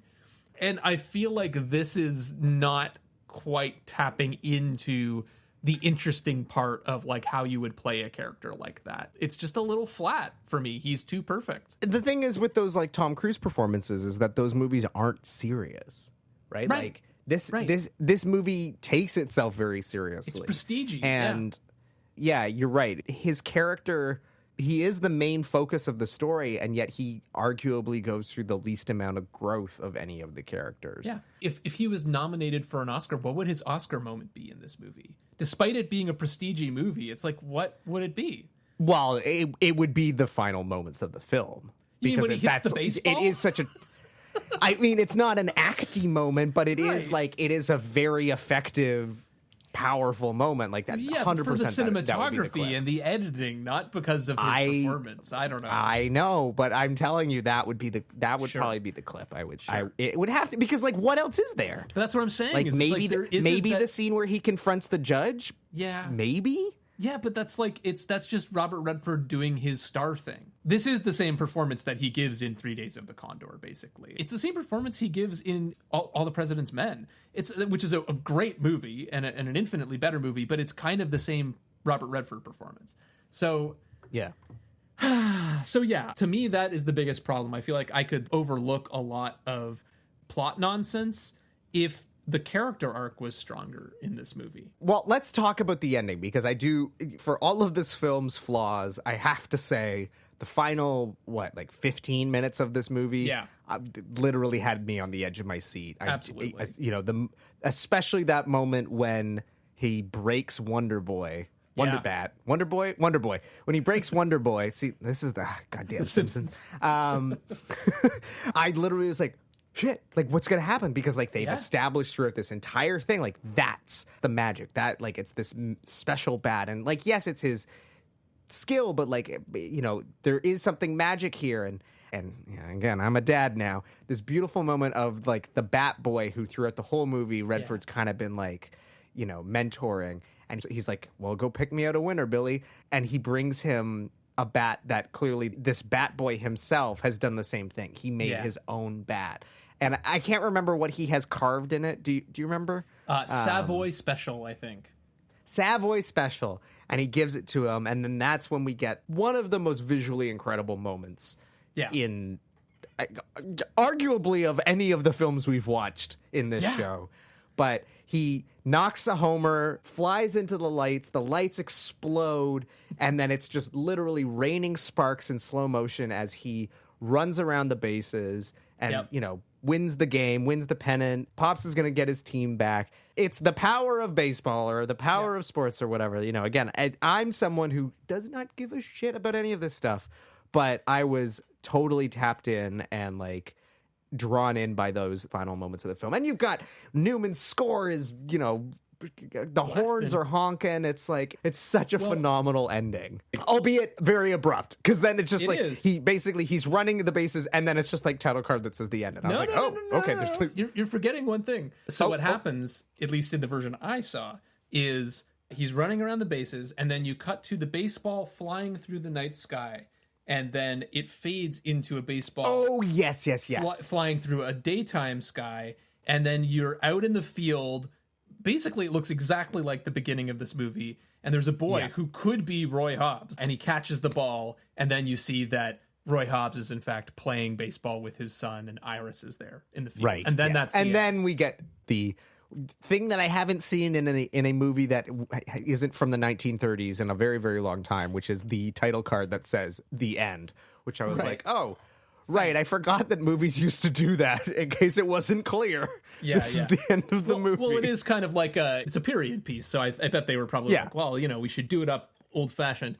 I did find a little bit about how they came up with this idea for this finale. Okay. So they knew that they had to top the moment earlier in the movie where Roy Hobbs hits a homer, yet another homer, and it smashes the clock in the stadium. Yes. And so they're like, well, it's got to be bigger than that, but what are we going to do? So they're actually visiting the location where this was shot, which is Buffalo's War Memorial Stadium, which is also known as the Rock Pile, apparently. Okay. A lot of this was shot in Buffalo because it has a lot of really great 1930s architecture. But they basically got there and they immediately noticed the distinctive lighting in the stadium that sort of sticks up above the edges. And they were like, that's it. He's got to hit the lights. And that's where that whole idea came from. This was like not in the script, apparently. This was like, you know, they just knew what was going to happen in the game, but they didn't know what the visual moment was going to be. And it was that. That's like, the magic of the movies, my friend. It sure is. That's cool. It sure is.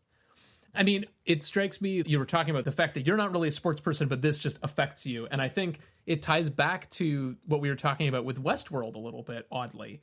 And this idea of the chase. And you can just do so much storytelling with a chase because we all kind of know the rules. You don't need any dialogue. And so you're just able to raise the tension purely through the visual medium of film. Movement and sound and music. And that's the same thing with sports movies, right? It's like, as long as you understand what's going on, you don't need a lot of words. You're just, you know, wrapped up in the rules of the game. You're watching him get strikes. You know that he's running out of strikes, and then there's a ball, and then there's a foul. Like, it's basic stuff, but like it just really works. It's just strong visual storytelling. Well, it's so funny. One of my biggest complaints of all the sort of like the Marvel movies and the comic book movies and, you know, all these sequel-laden movies is I always have said the problem I have with them is a lack of stakes. You know, it's hard to have any sense of tension when you know that Spider-Man's going to be okay because Marvel has already announced that they're making 4 more Spider-Man movies over the next 10 years. Like, oh, I wonder if he's going to get out of it. Like, but I think you're right with these sort of sports movies. The stakes may not be life and death or the end of the world, but like the stakes are very clearly established. Are they're going to win or they're going to lose. And yes, the meaning of the win or lose can be elevated by if they lose the team. If they lose the money, whatever. But it's that clear establishment of stakes that I think that's what has that big impact because, like, as you say, once the stakes are established, you don't need any dialogue. You can just tell it through visual storytelling. I mean, it's the same thing with Karate Kid. Like, you know, again, that was a movie that I went into not expecting to feel that level of engagement with, but for whatever reason, again, the ending is just so powerful because the stakes are so high within the world and the characters, even though, again, it's not life or death or, you know, the death of the universe or whatever. Yeah. So I think you just know you're what right. I think that has winning a or huge part of losing it. means to the character. That's stakes enough. Exactly. And, you know, I guess I do know what the stakes are for Roy Hobbs, like winning. But again, compared to the Karate Kid, it's like, I don't feel like I've built up that sort of like, he doesn't feel like an underdog. Exactly. No. He, you know, I mean, he is clearly like held back because he's injured and all of that, but it's not like he hasn't like had to, again, work his ass off to get halfway decent at this game, which is the whole thing with the Karate Kid. Yeah. And so I don't think you quite build that same relationship, but again, just the visual awe of this moment, it is supernatural, right? It's not something that happens in baseball. And it's larger than life, but it brilliantly captures that feeling of winning in a way that maybe no other movie does. The other interesting thing about this ending is that it is absolutely completely different than the book. Oh, okay. Yeah. In what way? So in the book, Hobbs takes the bribe. Oh, okay. So yeah, you're not kidding when you say it's completely different. Completely different ending, completely different tone. So he takes the bribe. In other words, he agrees to throw the game. He's tempted by the money and is like, fine, I'll do it. And so at the game, he cracks Wonder Boy, the bat, just like he does in the movie. But at the same time, he actually hits a foul ball into the stands that injures Iris. Oh, Jesus. Yep. And then at that moment, she tells him that she's pregnant with his child. Okay. So that's his like moment where he has a change of heart, and he's like, no, I should win this game. Like, you know, I guess for Iris, for my son, whatever. Okay. Yeah. So, but the problem is that he actually loses. He strikes out. Huh. So even though he wants to win, he took the bribe. Right. He has a change of heart, and then he loses anyways. So then he goes back to Gus and the judge, and he beats them up, throws the money in their face. Then Memo tries to shoot him and fails. Okay. Right. And then Max Mercy then finds out about the bribe and the killing and publishes it in the newspaper. Okay. Which makes a lot more sense than just the killing. Because the killing's kind of like, what? Like, I don't get it. Like, he may or may not have killed this person, or maybe she tried to kill him. Like, it's a little messy. Whereas, like, him taking a bribe is very clear cut and, like, would be very disappointing. And there's a moment where a young fan says to him, say it ain't so, Roy. So overall, it's like a much darker ending, obviously. But it's also like a sort of parallel to the first chunk much more, where it's like, you know, he gets kind of tempted by the sort of world around baseball and falls for it and then pays the price. But he does it twice in the book. Yeah, it feels more in line with the Greek mythology, all of these allegories that allegedly are at play here. Yeah, I don't know. In a way, I think that's a much more satisfying, and if only because, to your point, like, it gives the character some arc that he doesn't really have otherwise. It's a much more complicated message, but I think they just felt like, look, that's not how we do this in Hollywood. And so in a lot of ways, this is like the definition of a Hollywood ending. This is exactly what people mean when they say a Hollywood ending is they rewrote it from a sad ending to a happy one. And, you know, but we wouldn't have gotten that amazing moment. That's the funny thing, is that, like, the ending works so well. So it's satisfying on a different level. Like, it's a satisfying conclusion, but it doesn't necessarily make for a better story. Yeah. It's hard to imagine the movie version of that story and, like, whether or not it would work. Or if you just be like, why did I come along for this ride? Like, books are able to get away with that sort of stuff a little better. But also, you say that, and again, no disrespect to Robert Redford, who I do think is incredibly talented, but I think it's like you said, the Tom Cruise problem. That story doesn't work with Robert Redford, because Robert Redford is this, like, clean-cut American hero. Again, and it's made in 1984. Like, it feels like you can't tell that story in 1984. But with a couple years of cynicism, and, like, in the late 90s, early 2000s, or, like, 2010s, you absolutely could tell that story, and you would find this sort of, like, one of those anti-hero type actor. Because, like, anti-heroes are now such a thing. You know, in a post Tony Soprano, post Breaking Bad, post Mad Men, like, now that's the new vogue, is like, we don't have heroes anymore, we have anti-heroes. So you could very easily tell that story today. But I don't think Robert Redford could necessarily play that part. Totally. We haven't really addressed this, but, like, what do you think of Barry Levinson as a director? Because when I saw that he was the director, I was like, Barry Levinson, what do I know him from? And I, like, looked through his filmography, and I just, you know, you alluded to Diner, which was sort of his breakout. Then he makes this. Yeah. Then he made Young Sherlock Holmes, which I don't know if you've ever seen that movie, but it is that is a weird movie. Good Morning Vietnam with Robin Williams. Rain Man, which is probably the only other movie. Well, actually, there's one of the few other movies of his that I know. He makes Toys. He makes Sleepers. I remember that was, like, a big movie in the 90s, like a legal drama. Wag the Dog, which I remember from high school. We watched it in our, like, media studies class because it's all about, like, spin doctors and stuff. But yeah, just like he's just had a very, very bizarre career. And I mean, honestly, I just haven't seen that many of his movies. Other than The Natural, I've seen, let's see, Good Morning Vietnam a long time ago, Rain Man a fairly long time ago, and that's maybe it. And he's made a lot of movies. But he's just one of those filmmakers who, like, despite having made some of these, like, very, very successful, iconic movies of the, like, 80s and 90s, you don't hear about him. Like, you know, there's no Blank Check season on Barry Levinson. Like, you know what I mean? Like, it's just, I feel like he's kind of forgotten. And now, like, arguably is being overshadowed by the success of his son, Sam Levinson, who is the guy behind Euphoria. Right. So it's hard for me to pinpoint whether or not, like, he's a great director or not. And, like, we're talking about all these great things about the movie, but, like, at no point did either of us sort of be like, yeah, and Levinson's direction is, like, on point, or it's just, it's kind of interesting. Like, we've gotten to the end of our discussion before even talking about the director of the movie, which I feel like says a lot. Like you said, I'm not sure what to attribute to Levinson.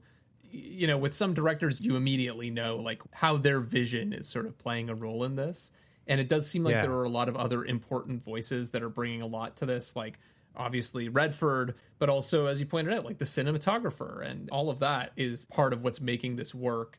And then, like, you know, the script and the way the script is handled, that may not be a point in his favor. So, like, you know, because it's like, there's clearly problems with the script, in my opinion. But then also, there are so many montages in this movie, you know? Oh God, so many montages. There's gotta be like 3 or 4 montages, maybe more than that, to kind of like fill in the blanks in the story. That doesn't work for me. And I don't know who gets the blame for that, whether that's written into the script or if that's like Barry Levinson or it's the editor, right? Like, I just can't pinpoint that. So, and I don't know the rest of his work well enough. Like, when I think about like Good Morning Vietnam and Rain Man, you know, the 2 others that I've seen, I don't think of them as being directed as stylistically as this. Like, this is so stylized. And those are both pretty straight dramedies, I guess. I mean, I also wonder if movies like Rain Man, and he also directed Disclosure, which we talked about a little bit because it's written by Michael Crichton. Both of those, I don't know if they probably hold up super well. And I cannot imagine that Rain Man holds up. Like, right. Well, that's what I mean. Saw that in high school when, like, I mean, again, oft parodied, but I'm like curious whether, you know, I don't know the other movies that well. Like, are there other movies in his filmography that also are kind of like, I don't know if I want to revisit that, really. You know, it's something that maybe we just need to leave where it was made, but maybe we just need to like dig into a few of his other movies. Like, I've heard good things about Wag the Dog, you know, I'd be interested in checking that Wag the out. Dog is good, or I remember it being good, but, well, he's got a movie coming out this year called Alto Nights, a American gangster film directed by Barry Levinson, written by Nicholas Pileggi, who famously wrote Wise Guys, which became Goodfellas, and stars Robert De Niro in a dual role as 1950 mob bosses Vito Genovese and Frank Costello. So be on the lookout for that, November 15th, 2024. Okay. Oh, boy. Okay, well, that brings us to the part of the show we like to call the parts that seem like Simpson jokes but aren't. And Nate, immediately, the one that came to mind is the fact that a man actually gets hit in the groin with a baseball in this movie. And oh, my groin! It wasn't George C. Scott, unfortunately, but that when that happened, I was like, well, my job's done. I know what I'm going to tell Nate is my Simpsons joke. How about you? Yeah, I mean, the thing that immediately came to mind for me is just like, they always play so much with radio announcers on The Simpsons, whether they are doing impersonations of famous announcers or they're getting actual announcers on. And just the sort of tone of the announcer voice, I feel like is something that like Harry Shearer does a lot. Hall of Famer Whitey Ford now on the field, pleading with the crowd for some kind of sanity. Uh-oh, and a barrage of pretzels now knocking Whitey unconscious. Yeah, no, I totally know what you're talking about. Yeah, they love doing radio announcers on the show. Yeah. So that's mostly what I thought of. There's a lot of radio announcers in this. It's just riddled with announcers. I will say that the names of all the baseball players are reminiscent of the name. Very Swartzweldian, which, and I didn't realize this because I thought all of when Burns is listing the names of the old timey baseball players, I thought those were all just made up. Like Swartzweldian. Those were apparently all real baseball players. Yeah. But so these names of, again, the Whammer, Bump Bailey, Red Blow, like that feels very Simpson-y. There is an argument to be made that Bump Bailey dying by running into a wall is rather Simpsons-esque. Because it feels like the hard cut of Frank Grimes' death, like the way that it handles so true. Bump Bailey is very Simpson-y. That is very much like that episode of just the hard cut to his funeral. So, but otherwise, yeah, like it's very light on humor. So it's unintentional humor maybe. But okay, Nate, how did this movie do? Because again, I knew it without having seen it. So I feel like it is part of the American cinematic landscape. But was this like a smash hit because Americans love baseball, or did it kind of fly under the radar? Yeah, I mean, it was sort of in the middle, I'd say. So came out in 1984, and it's about number 14 for the year. So, you know, not as bad as Spinal Tap, but also not in the top 5, right? Right. So the budget for this movie was about somewhere between 19 and $25 million. Okay. And the domestic gross was $47 million. So it doubled its budget, which is actually, again, not that dissimilar from Spinal Tap. It's just that it was a much smaller scale movie. Yeah. But yeah, it's not up there with Ghostbusters, Temple of Doom, Gremlins, Karate Kid, Police Academy. Right. It's not up there at all. In fact, it is sandwiched between Tightrope. Do you know that movie? I don't know that movie either. Sure don't. Never heard of it. Tightrope. And another movie called Greystoke, The Legend of Tarzan, Lord of the Apes. Okay, that movie I haven't seen it, but I am at least familiar with it, and I can't remember why. But like, there's someone. Okay, so that is written by Robert Towne of Chinatown. Oh, there you go. Though he's under a pseudonym of P.H. Vazik. I mean, it has the distinction of being one of the few movie titles with both a colon and a comma in it. So there you go. Oh, there you go. But yeah, it's kind of in the middle of the pack. Similar story with the Academy Awards. It definitely did get some nominations, but it did not win anything. Nominated for Best Actress in a Supporting Role for Glenn Close for this movie, actually. Okay. Which again, it's like, I guess that's a sign of the times, but like it's not a very meaty role. I think she's good. She does a good job with it. But anyway, she lost it to Peggy Ashcroft in A Passage to India. Nominated for art direction, lost to Amadeus. Rightfully so. That movie's stunning. Yeah, for sure. It makes a lot of sense. It's more inventive than this movie, as much as there's a lot of attention to detail in this movie, but Amadeus is such a unique movie. And then this was also nominated for original score and lost to Passage to India. Interesting. Again, I have not seen A Passage to India, so maybe I am completely wrong, but like this movie does feel like it has a very long tail in terms of its score, so that's kind of unfortunate. Cinematography lost to The Killing Fields. Sounds familiar. I think it is a war movie, as you might imagine. So it's about the Khmer Rouge regime in Cambodia, but there is a Simpsons connection here. Because remember when Homer has that Oscar on the shelf? Okay. Remember he has his like homemade shelf and he like stole someone's Oscar? Yes. So he stole the Oscar of this actor who I guess was like not actually an actor. It was like they found him. His name was Hang S. Nagor. He's a Cambodian American actor. Anyway, he wins the Oscar for it. But then I believe he was like brutally murdered. Oh, God. Yeah. And so that Simpson episode was in syndication for a while. They like blurred his name.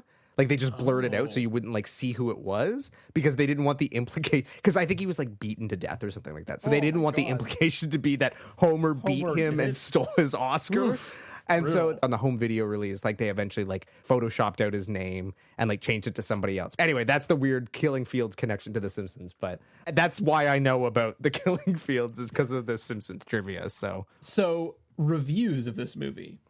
I think it kind of got mixed reviews at the time, I would say, just in terms of all the things that we're talking about, I guess. And also just how overblown Robert Redford's character is and all that kind of stuff. So right. I have one review here. This is a positive one from Carrie Rickey, who is the film critic at the Philadelphia Inquirer, writing for the Library of America. So this was actually sort of a retrospective one, I believe. And Carrie says, where Malamud framed baseball as America's homegrown mythos, Levinson and company reveled in the game's heraldry, color, and sound, by turning it into folk opera. Inspired by American artists such as Edward Hopper and composers such as Aaron Copland, they transformed Malamud's lamentation into a celebration. I thought that was just a beautiful little passage there. Particularly that whole chunk about heraldry and color and sound is like dead on in terms of what this movie is all about, is that it just captures the tactile nature of baseball really, really well. Absolutely. And now for a negative one from our very own Globe and Mail. From Jay Scott. He says, with Redford, less is not more. Less is nigh onto nothing. He's natural in the natural, and he's artless. It has been years since he played the politician in The Candidate, but he's still running for office on screen. Whew, brutal. The gig he wants is God. And that's what he gets to play in The Natural, a Greek deity with an arm made of home runs and a halo made of sun in. Also pretty well written. Okay. Yeah. That's a pretty harsh slam, I'd say, on Redford. But again, like I don't know that he's what's wrong with this movie, and maybe his influence is part of what's wrong with it. But I think it's really in the script. Adam, what about you? What do you think about this movie? It seems like you're sort of torn, but where do you land? Where do the strengths outweigh the weaknesses? I don't know. I mean, as I said, I found the ending very effective, but on the whole, I found the experience rather lacking. I think it's such a weird movie that, like, maybe as a curiosity it's worth seeing, but it's one of those things that I think works best as like part of a you know what, that must be where I've seen the ending, is probably in like an Oscars montage of just like great movie moments. Sure. Like, because it is, that final 15 minutes really does feel like classic American cinema. Yeah. But I don't know that it's worth sitting through the 2-hour and 17-minute runtime or whatever the hell it was. Like, this is not a short movie by any stretch. And I don't feel like I'm any better for having seen it. I don't feel like I've now like eliminated a blind spot or anything like that. Yeah. And I guess it's kind of that classic thing of like, in a weird way, like The Simpsons has kind of done it better. Like, they've distilled the essence of the film into what it really is, which is ultimately like this great montage of triumph, and kind of used it better and in a much shorter time period. So yeah, I don't think I would recommend this one, to be honest. Well, what about you? Yeah, no, I mean, I think I'm landing in the same place again. Like you said, I mean, this is a very beautiful movie, and the ending is really powerful, but watching it again, especially that first time, I found it completely baffling. I just didn't understand what was going on. I didn't understand the choices that were being made about what was in and what was out of this movie. Like, it's such a shaggy movie. It also doesn't really have the so bad it's good element of some of the other shaggy, messy, weird movies we've watched. Like, again, I'll remind you that, like, I did recommend that you watch Paint Your Wagon, which is a bad movie and a convoluted movie, but it's entertaining in its badness. And this is just like, wait, what? What's going on? Yeah, it's interesting. Whereas this is just, I don't know that I would say this is interesting. It's just confusing as hell. Yeah. Right. Yeah, it just feels like a movie with too much stuff in it. And you find yourself often in the middle of that extra stuff being like, this could just be cleaner, simpler. I don't know if this needs to be here. So yeah, I don't think I recommend this one. Again, like that last half hour or whatever, 15 minutes, somewhere in there, find that and just watch that game. That last game is very, very compelling. But like, I don't know that you need the setup to get the juice out of that. I don't think you do. I don't think you do. So Adam, what would you recommend that is in the same vein that maybe you do like a little bit more? Well, it's interesting, because I don't know that I would say this is in the same vein, but again, and let's be clear, I do not like or care about sports, but there is a baseball movie that I have seen multiple times. And since becoming a father, for whatever reason, I think it's required by law that you have to love this movie.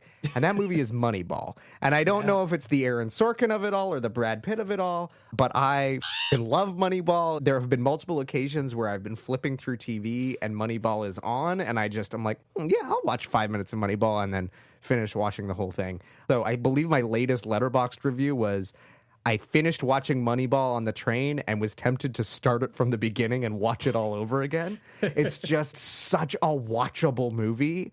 I love it. You get some of that like baseball Americana stuff, but you get this incredible performance from Brad Pitt, an incredible performance from Jonah Hill, and you get that Sorkin-y, pitter-pat dialogue. That movie rules. Even if you're someone who's like not big on sports, if you haven't seen Moneyball, check it out. It's a winner for me. I feel like Moneyball, the thing that's interesting about it is that it's kind of in that, like, I don't know, subgenre, micro-genre that's gotten really popular in the last couple years, which is like the workplace story, right? Or like the product story, I guess. Mm-hmm. Like Air, those kinds of movies. Yeah, totally. Like, it's not really a sports movie in the way that, like, A League of Their Own is a sports movie. It's not as much about the team and the sort of mythology of the sport and like the passion. It is really like these guys who figure out how to game the sport. And it's actually almost pushing back on those kinds of movies, because all the old fuddy-duddies that don't get it in that movie, that's what they're asking for, is that they want the pageantry, and they're annoyed that these guys don't get the pageantry. So anyway, I love that movie too. I think it's a great one, but it's funny how I think that type of movie's only gotten more popular over time. Totally. So for me, I went in a very different direction, partly because of this whole conversation about like Tom Cruise or the Tom Cruise effect, or those types of actors that just have so much star power and kind of have to somehow work with that, I guess, in their movies. Yeah. I was definitely thinking about Top Gun Maverick and just how it handles this character that is so perfect, so incredibly good at what he does, and they play it for comedy, and like no one came away from that movie being like, oh, I don't know, that Tom Cruise character was a little too perfect, and it just didn't, it's like no one was complaining about that because it handles his persona so well and finds the balance in his character where he can be perfect but also be flawed in his perfection, I guess. I think that's kind of a good counterpoint maybe to this movie. The other maybe weird connection that came to me was, Oh, Brother, Where Art Thou? Oh. And for me, it's mostly this sort of like combination of American history and then mythology, right? Yeah. And that movie, again, does such a great job of bringing those two things together in a way that's very clear and understandable and rich in what it's drawing from. Again, compared to this, where it's like, it's kind of drawing from a bunch of different things and it's kind of messy and you're not really clear on what the allegory is. Like, why are you bringing in this myth and what does it mean for the rest of the story? So I think it just, again, Oh, Brother, Where Art Thou does such a great job. And also like a really visually stunning, interesting movie that kind of feels in the same ballpark, so to speak, as this one. So those are my two recs. I haven't seen that movie in a very, very, very long time, and I really should revisit it because I remember it's like one of the Coen movies that I'm always kind of like hot or cold on the Coens. Sure. And I tend to prefer more of their earlier work, I feel. Like I love Blood Simple. I think that's probably my favorite Coen Brothers movie. Yep. But I feel like my memory is that Oh Brother is my favorite of their like comedies. So I should go back and revisit that. So that's a great suggestion. It does a good job of balancing the comedy, partly I think because it's a musical. The heightened reality feels at home because it is this sort of like musical reality. I also sometimes struggle with their more screwball sort of stuff. It just depends on the movie. My favorite is usually Fargo, just because I think it balances the two sides of the Coen coin so well, of being both a thriller that's really got some grisly moments and then also having this sort of like quirky comedy stuff in there as well. But Oh Brother, Where Art Thou? Also like that one a lot. Well, that brings us to the end of this week's episode of the Springfield Googleplex. But next time, we're going to be heading back in time, pretty far back, actually. We're heading not the furthest back we've been, or maybe it is. Have we done anything older than 1954? King Kong. Okay. Oh, right, yeah. So not quite as far back as the farthest back we've gone, but ironically, sort of in the same genre, because next week we are going to be chatting about Godzilla, the original 1954 Japanese Godzilla, which I have never seen. So I'm very curious to like dig into this because I really have no idea what to expect. I mean, obviously, like I'm familiar with everything that has come since then, and that it is this landmark film, and that it too is an allegory for, you know, nuclear war and all this stuff. So I think it's going to be a really interesting conversation. Nate, have you seen it before? Yeah, no, I've also never seen it, and okay, so yeah, it's celebrating its 70th anniversary this year. Hard to believe. Okay, so a perfect time to revisit it. So that'll be on the next episode of the Springfield Googleplex, the movie podcast for Simpson fans, brought to you by thatshelf.com. As always, if you enjoyed what you heard, please leave us a review, like, subscribe, share this episode with the Simpson fans and film buffs in your life. We're on YouTube now. Yeah. No, it's not a video podcast, but people apparently like to watch or listen to podcasts on YouTube. So our entire back catalog is now available on YouTube for those of you who are into that sort of thing. So that's another place where you can please like and subscribe. Smash that like button, hit the subscribe, hit the bell, whatever the hell they say on YouTube. I don't know. I'm just not a YouTuber. And until next time, as always, Nate, we'll see you around the plex. We'll see you around the plex. Well, there you go. The Natural. What a natural.